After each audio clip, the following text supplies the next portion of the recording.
grab your popcorn, kick back and relax, because it's time for some more Carnage. In today's video, we've actually got a video on perfect smoke placement.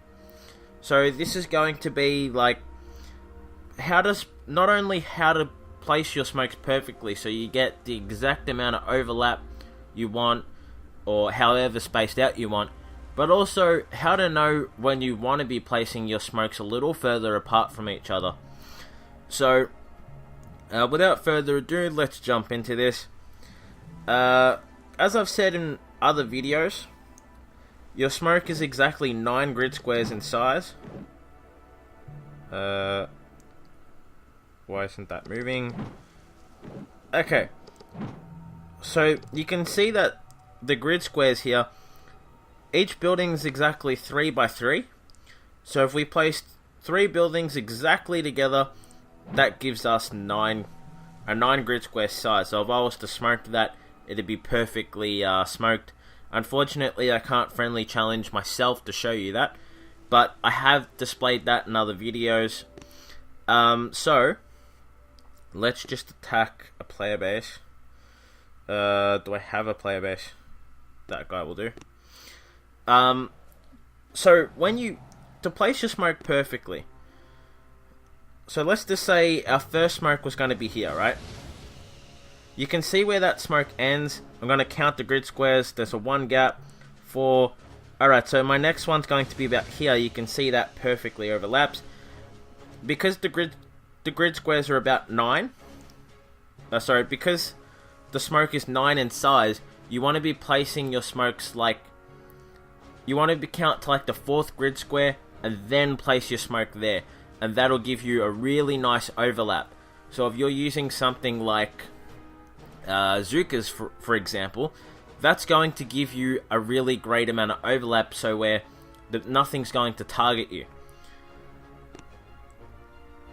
Using Zukas, you want a fair bit of overlap between your smokes, just for the fact that they walk extremely slow, so it doesn't matter what they get targeted by.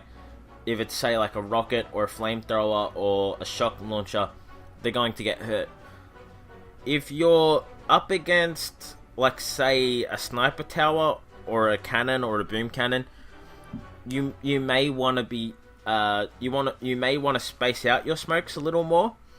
So I'm going to show you how to do that. So before we counted 4 grid squares and then we placed it. I usually go about 5. You can see that was a little too much. I actually didn't do 5 there, I did 6. I placed near the damage amplifier. So we'll try that again. So 1 grid square gap, 4, which is the building. So we place on the 5th. So there you go. So you can see there's a really nice overlap there. That'd be really nice amount of overlap if we only had sniper towers around. You can see that the 2 highest rockets probably had range there, but if I was using something like warriors, that'd be amazing because they run so fast that we could get away with that spacing. The only time with warriors you need to be overlapping your smokes is if you're running into something like I'd say a hot pot or a rock or like a flamethrower or something like that. Rockets will only get 1 shot off on your warriors. If you're running into a lot of mines and you know it's going to be really heavy, sometimes maybe in those sort of situations you might want to rethink how much you're overlapping. Also, if you run into a shock mine, you may want to rethink that also, because you want your warriors to be protected under smoke. So that's how to place your smokes perfectly. I hope that sort of gives you a bit of insight. I know this is a really quick guide in comparison to what I normally do.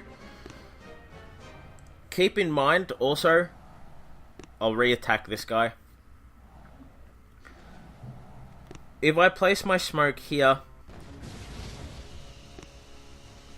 if I go diagonally, the smoke isn't perfect, like the same amount of distance diagonally.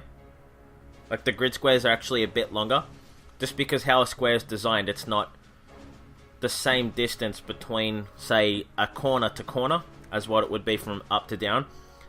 So you may, in certain situations, you may want to just allow for that like a little bit more.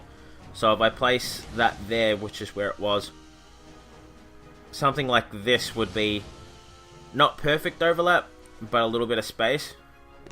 And then we'll just wait for the smokes to disappear. So if we place that there... Oh shit. I placed that in a totally different spot. Okay.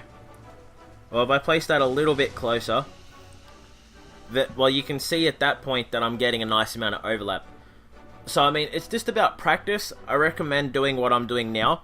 Just attack a base, count the grid squares, and use that as an indicator to place your smokes. Now, I know for some people this is going to be like, oh, well, who possibly can't do this? I mean, it's a pretty basic skill, right? Well, you'd be surprised. Over the time that I've been booming, I've boomed for a lot of different task forces, and I've met a lot of different people. And I've actually been asked for this a surprising amount of time by a lot of low-level accounts that they just have trouble doing it by eye. I can do it by eye because I've been doing it for such a long time. But this is actually how I started out smoking, because I had trouble getting the overlap right. And this is something I had to practice a lot personally when I was learning Zukas, because I found that I was placing my smokes a little too far apart, and like I'd get blasted by a rocket from the side. So I mean, if this is something you're struggling with, then this is a really easy way that you can use just to get your spacing right. So anyway, I hope you guys enjoyed the video. I hope it was helpful, and I'll see you guys in the next one.